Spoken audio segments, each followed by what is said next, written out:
ശബരിമല സ്വർണ്ണമോഷണ കേസിൽ അറസ്റ്റിലായ ശബരിമല മുൻ എക്സിക്യൂട്ടീവ് ഓഫീസർ സുധീഷ് കുമാറിനെ കോടതിയിൽ ഹാജരാക്കി. പത്തനംതിട്ട കോടതിയിലാണ് ഹാജരാക്കിയത്. വിവരങ്ങളുമായി സുജു ടി ബാബു ചേരുന്നുണ്ട്. സുജു, അങ്ങനെ ഓരോ ദിവസം കഴിയുന്നതോടും തുടരന്വേഷണം പുരോഗമിക്കുന്നു. ഇപ്പോഴിതാ ശബരിമല മുൻ എക്സിക്യൂട്ടീവ് ഓഫീസർ കൂടി കോടതിയിൽ ഹാജരാക്കിയിരിക്കുകയാണ്. എന്തൊക്കെയാണ് വിവരങ്ങൾ? സുനീതി, കേസിലെ മൂന്നാം പ്രതിയാണ് സുധീഷ് കുമാർ. മൂന്നാമത്തെ അറസ്റ്റുമാണ് നടന്നിരിക്കുന്നത്.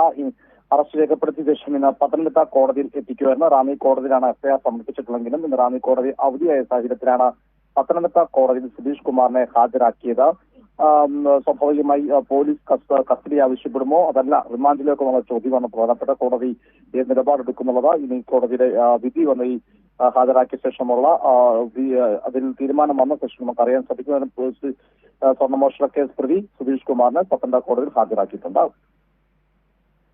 ശരി സുജു, അങ്ങനെ ഓരോ ദിവസം കഴിയുന്നതോറും അന്വേഷണം പുരോഗമിക്കുന്നു. അന്വേഷണത്തിന്റെ ഭാഗമായി ഇപ്പോൾ ശബരിമല സ്വർണ്ണമോഷണ കേസിൽ അറസ്റ്റിലായ ശബരിമല മുൻ എക്സിക്യൂട്ടീവ് ഓഫീസർ സുധീഷ് കുമാറിനെ കോടതിയിൽ ഹാജരാക്കിയിരിക്കുകയാണ്. പത്തനംതിട്ട കോടതിയിലാണ് ഇപ്പോൾ ഹാജരാക്കിയത്. സുജു ടി ബാബു ആണ് വിവരങ്ങൾ നൽകിയത്.